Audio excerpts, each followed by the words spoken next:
Hello mga besh, ito na ngayong araw ng birthday ni Baby Athena. Habang hindi pa kami sinusundo ng Tita Giselle ko, pinotoshoot nga muna ni Mama si Athena. So yung birthday nga po namin, si Mama nga lang po talaga laging nagpipicture sa amin. Never pa nga ako naka-experience na magpa-picture sa studio. Nanghihinayang kasi si Mama sa ibabayan. Mindset niya kasi pandadagdag na lang sa handa. Tinulungan nga pala ako maglinis ng mga kalaro ko. Habang busy nga kami sa paglilinis, busy nga din po si Lola Emily at si Tita Giselle sa pagluluto. Nag-hapdi nga lang si Papa sa trabaho niya, pinikap na nga nila ni Mama yung puto at cake. Dito nga po nagtatrabaho sa Chowking yung pinag-order na namin ng cupcake at cake. Dahil biglaan nga li paghahanda ni Athena. Yung mga ginamit ko nga nung nag-birthday nga din ginamit ni Mama. Yung lobot yung sa pinangali in-order niya, buti na nga lang umabot pa. Nagpa-picture lang nga kami bago dumating yung mga bisita. Ito na nga yung mga handa ni Athena, may puto, spaghetti, pansit, kalderetang manok, hotdog at may marshmallow, cake at cupcake. Meron nga din candy corner, donut at strawberry jelly. At saka yung loot bag na ginawa ko mga beshi. Happy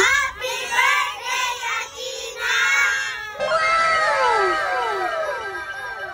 Wow! Happy birthday, Tina! Happy birthday, Tina! Tuwang-tuwa nga si Athena ngayong birthday niya. Nung mga nakaraan taon kasi di pa niya na-enjoy, masyado siyang bata. Pero ngayon naintindihan na nga niya yung mga nangyayari. Lalo nga siyang sumaya nung kinantahan nga namin siya ng happy birthday.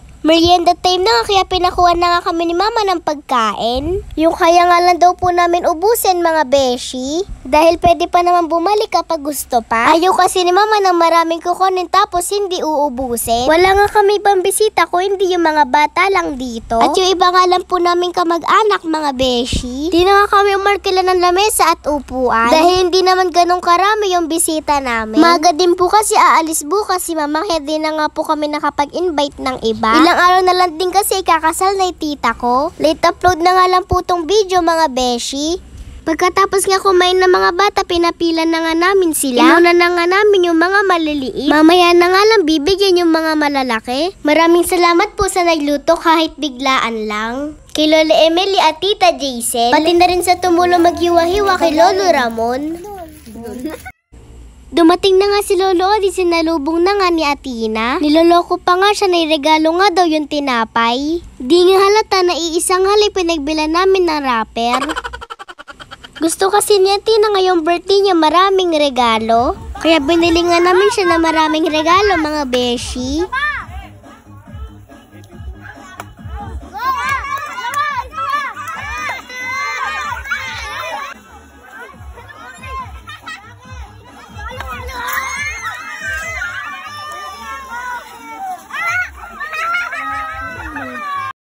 Sa di nga inaasahan na pangyayari, nalagyan nga ng lupa yung mata ko. Kaya iyak malala yung beshi nyo.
Habang naglalaro nga po kami, dumating na nga po yung mga bisita. Hapon na nga po dumating yung mga bisita namin dahil meron nga po mga trabaho. Buti na nga nakapagayak nga po kami ng ulam. Thank you po sa mga naglaan ng oras ng birthday ni Athena. Salamat din po sa mga nagbigay ng cash and gift. Pagkatapos nga ng palaro, pumasok na nga kami sa kwarto. Ito nga po pala yung mga batang adik sa Roblox. Parang ako, hindi. Tinurno nga namin yung bedsheet sa birthday team ni Athena. O diba ubing-ubi kami mga beshi?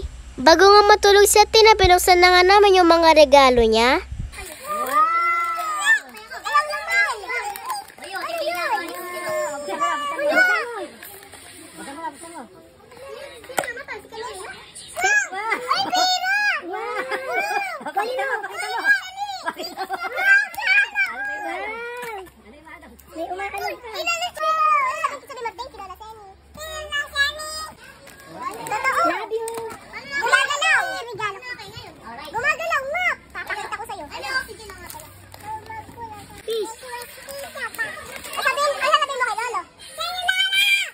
Pakita mo dito.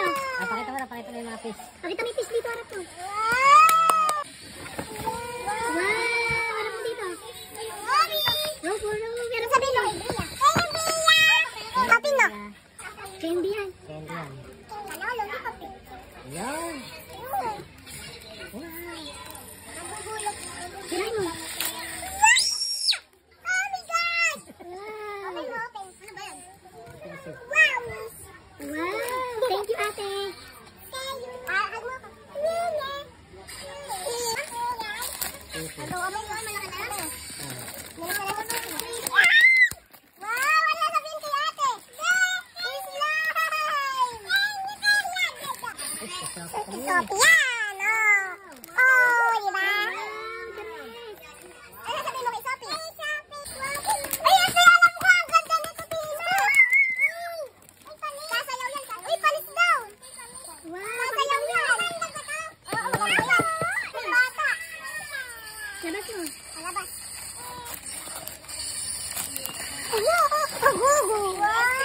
Pakita mo din eh.